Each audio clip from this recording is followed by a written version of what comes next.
L'autre jour, sur Instagram, je suis tombée sur une vidéo d'une fille qui racontait une situation assez malaisante qu'elle a vécue dans un skatepark.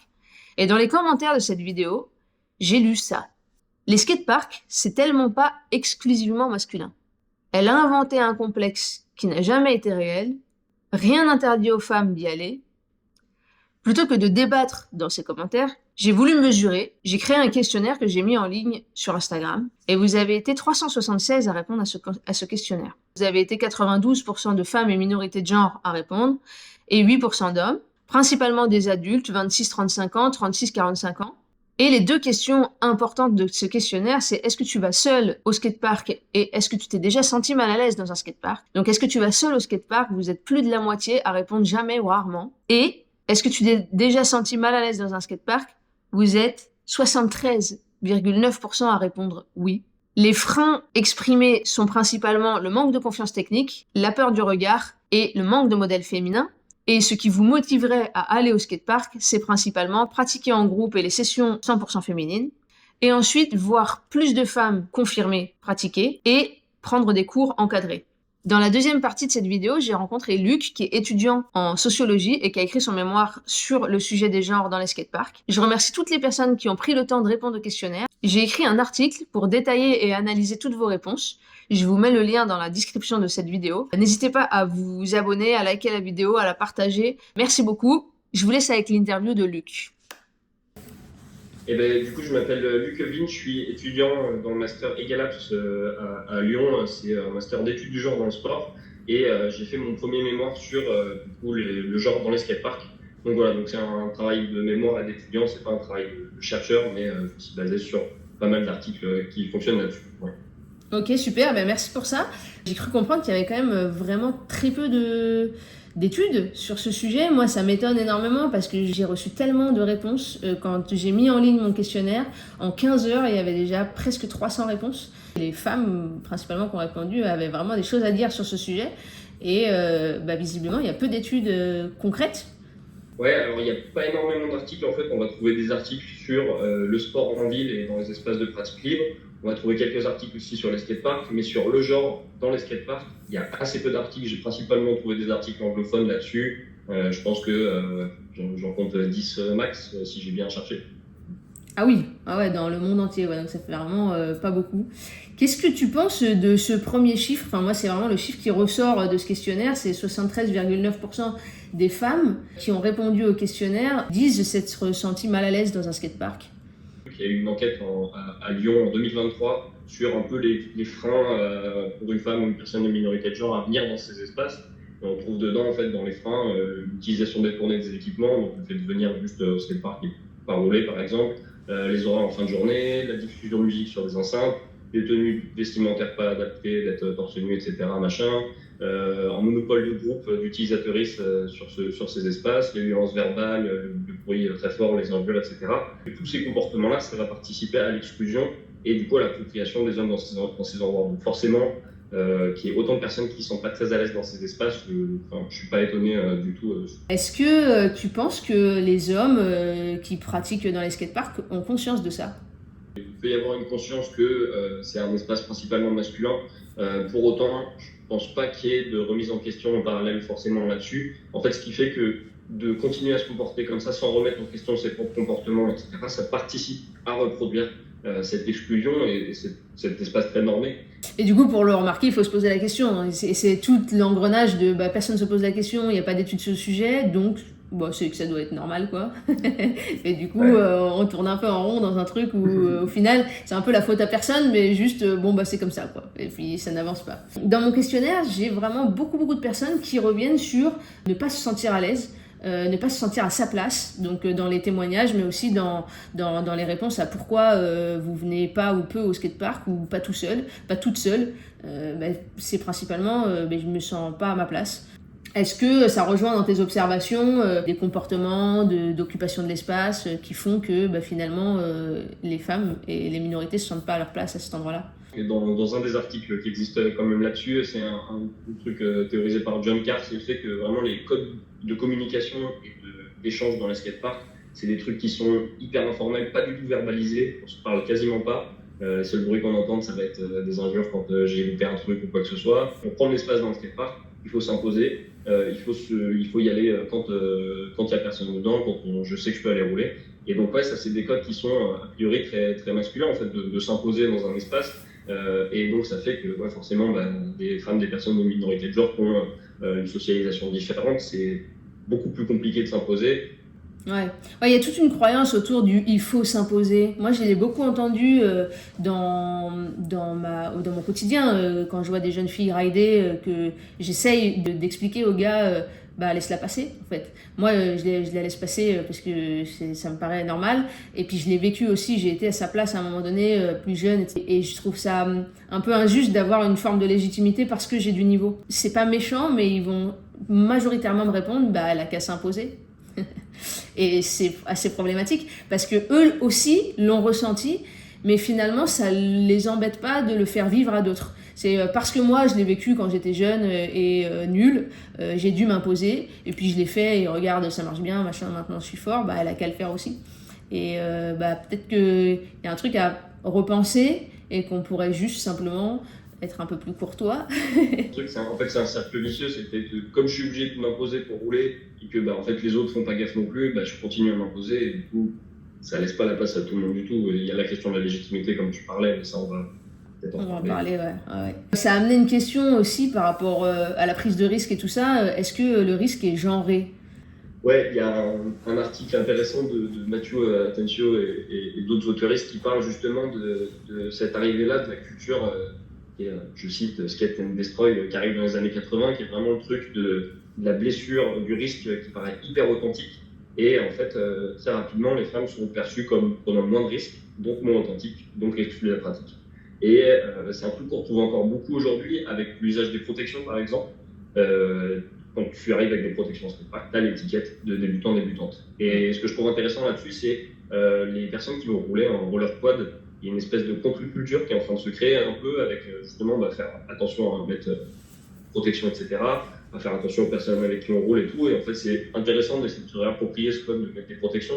Mais c'est vrai qu'aujourd'hui, tu arrives avec toutes les protections, forcément, on va te mettre l'étiquette de débutant-débutante et ça participe beaucoup à ça. Et le fait de baser la norme de prise de risque, c'est basé sur c'est mesuré sur une norme très masculine. C'est d'autres articles qui parlent de ça là-dessus, de Backstrom notamment. Et donc voilà, il y a un plus très très genré avec le risque. Et c'est trop intéressant ce que tu dis par rapport à la culture quad. Justement, moi, j'ai vu cette époque où elles sont arrivées, et je dis elles parce que ce sont principalement des femmes, et je l'ai vraiment ressenti comme une vague de femmes qui n'avaient pas envie de faire ce que moi j'ai fait. C'est pas forcément une erreur, mais qui n'avaient pas envie de s'adapter. Et qui ont dit, nous, on va prendre un truc que personne fait, ou que plus personne fait, parce que le roller quad, ça existait avant. Et elles ont recyclé un truc qui existait avant. Elles ont dit, ok, ça c'est à nous. Maintenant, personne va pouvoir nous dire il faut faire ci ou ça, parce qu'en fait, il n'y a plus personne dans cette discipline-là. Et du coup, elles se sont appropriées la discipline en mettant leur code à elles. C'est-à-dire, si je veux venir rouler en jupe, je viens rouler en jupe. Et ça va déranger qui ? Voilà. Et je trouve ça vraiment génial si je veux mettre un casque avec des paillettes et de la lumière et tout ce que je veux. Trop bien. Et du coup, ça crée aussi toute une culture et toute une identité autour de ce qui est devenu un sport à part entière, quoi. Donc maintenant, il y a un championnat de France de quad, c'est redevenu une discipline à part entière, grâce ou à cause d'une forme d'exclusion. C'est-à-dire, finalement, on n'a pas notre place, on va faire notre truc à nous. Puis on va créer notre place à nous. Et je pense que ça, c'est vraiment... en tout cas, c'est vers là que vont les réponses. C'est-à-dire, finalement, il y a énormément de réponses qui amenaient vers... des sessions que féminines, etc. Bravo d'ailleurs à toutes celles qui l'ont fait comme ça et toutes ces initiatives aussi qui fleurissent. Et ça veut dire qu'on va vraiment dans le bon sens, quoi. Genre les choses avancent réellement, quoi. Et dans les réponses à qu'est-ce qui leur donnerait plus envie de venir au skatepark, il y a quasiment 50% qui manquent de modèles féminins, qui voient pas de représentation de femmes. Qu'est-ce que, pour toi, les représentations pourraient changer dans la dynamique d'un espace ? La question des rôles modèles, c'est un truc qui a été beaucoup travaillé en études de genre et en sociologie globalement, et qui a un vrai impact. Déjà, sur l'enquête à Lyon dont je l'ai parlé tout à l'heure, sur l'utilisation de l'espace sportif public, Deux leviers qui sont assez intéressants, c'est la présence d'un leader ou d'une leaduse. Et puis, il y a un article sur les skateparks aussi qui parle vraiment de cette notion de mentorat pour arriver dans le skatepark, d'être accompagné par quelqu'un qui sait faire, qui facilite beaucoup cette intégration dans ce milieu. Et puis, ouais, de voir des femmes qui sont placées sur ces espaces sportifs, a priori, ça représente aussi un levier. Oui, oui, c'est clair. Il y a toute cette dimension, si elle y arrive, ça veut dire que moi aussi. Et c'est vraiment, en tout cas moi, dans mon expérience, je l'ai vécu aussi. Et donc j'ai été enfant, ado et j'ai cherché. Enfin, à une époque où en plus il n'y avait pas de réseaux sociaux, rien du tout. Et vraiment, je me souviens chercher sur Internet, sur ce qu'était Internet à l'époque, des images de femmes qui ride, quoi. Et rien. Et puis c'est pas de la faute des femmes qui ride, parce qu'à l'époque il n'y avait pas forcément les moyens de communication qu'on a maintenant, mais les compétitions qui mettent assez peu en avant le sport féminin. Et en fait c'est vraiment valable dans tous les sports féminins. Et aujourd'hui, moi, il y a plein de sports qui m'intéressent. Par exemple, en ce moment, il y a les Jeux Olympiques à la télévision. Et je me régale à regarder les épreuves féminines, en fait. Mais parce que je m'identifie. Mais pourtant, je pratique pas ces sports-là. Mais en tant que femme, je m'identifie plus facilement à des femmes. Et je pense que il y a un vrai travail à faire, et en tout cas ça nous le montre dans les chiffres quand même que la grosse majorité des personnes qui aimeraient rider ou qui ride manquent de modèles et ont besoin de voir d'autres personnes pour pouvoir s'identifier et justement avoir un peu plus le sentiment de pouvoir prendre leur place dans les skateparks. La grande question de la non-mixité, ça revenait comme une des solutions principales de pouvoir proposer des sessions que entre femmes, des créneaux que entre femmes dans les skateparks fermés. Donc la grande question c'est, est-ce que c'est une solution ou est-ce que c'est une porte d'entrée? Ouais, la non-mixité, en fait, c'est un truc qui est travaillé partout, qui est utilisé dans des milieux militants, dans le sport, etc., et qui est vraiment présenté aussi dans le skatepark. Il y a plusieurs travaux là-dessus qui est vraiment représenté comme un lieu d'empouvoirment, traduire comme ça en français, et que c'est un espace justement avec le moins d'hommes possible autour. Ça permet plus facilement de chuter, d'essayer de progresser. Un espace qui est perçu comme plus favorable, plus encourageant dans les articles que j'ai cités tout à l'heure. Un bon exemple, c'est dans le documentaire qui date d'il n'y a pas si longtemps, qui s'appelle No Comply, ce qui a été sexiste. Ouais.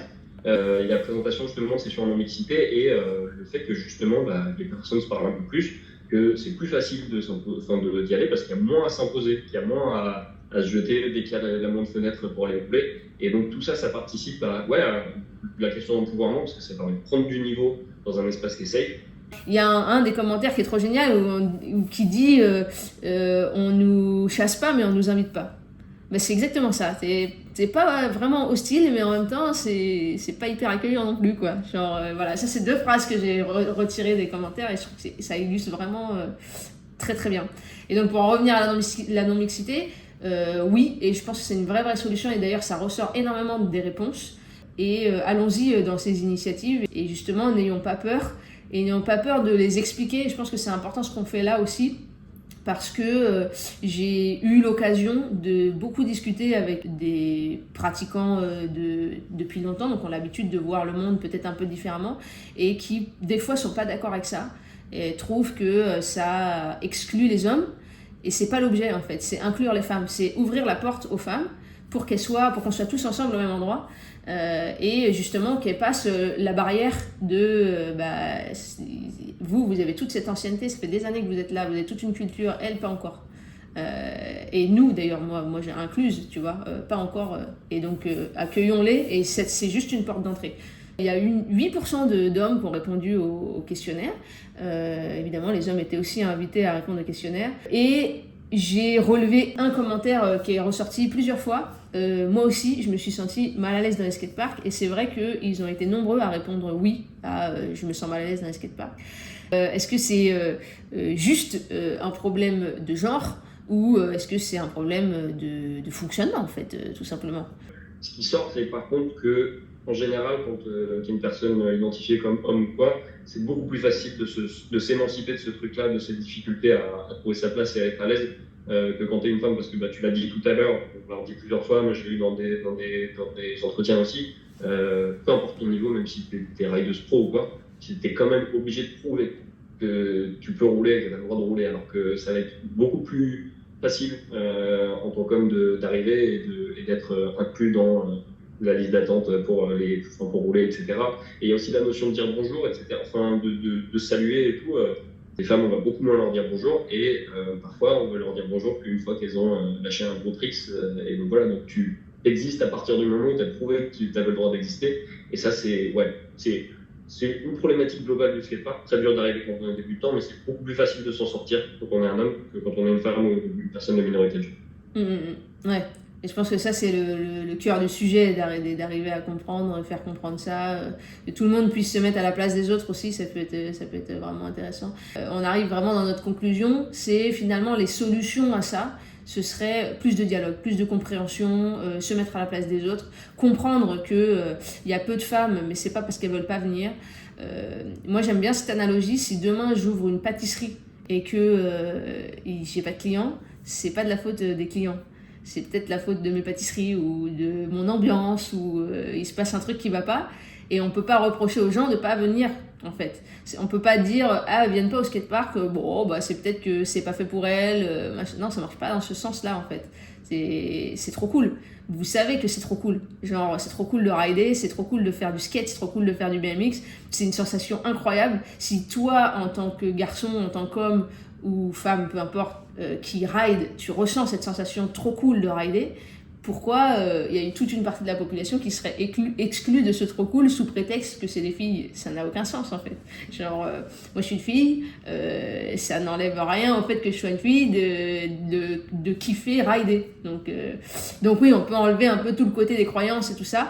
Et j'ai reçu dans les commentaires beaucoup de personnes qui répondent non à la question s'être senti mal à l'aise dans les skateparks parce qu'ils prennent des cours ou parce que leur expérience skatepark c'est dans un club fermé, dans un skatepark fermé avec un éducateur ou une éducatrice et il n'y a aucun problème et en l'occurrence dans ces clubs-là où dès qu'il y a quelqu'un qui encadre, il y a pas de... Enfin c'est totalement mixte et parfois même il y a plus de filles que de garçons dans les cours de roller, en l'occurrence nous on fait du roller et moi je donne des cours dans les skateparks tous les jours et là pour le coup je sens que on est arrivé sur quelque chose où déjà moi j'arrive en cours, je peux dire bonjour à tout le monde, il n'y a aucun problème parce que je suis identifiée comme la prof et eux, mes élèves, elles, j'ai beaucoup d'élèves femmes, se sentent à l'aise parce qu'elles sont accompagnées et on nous laisse la place. Et ça c'est vraiment bien, c'est que les gens ils ont compris, les riders ont compris que un cours ça dure un petit temps, donc si je te prends tel espace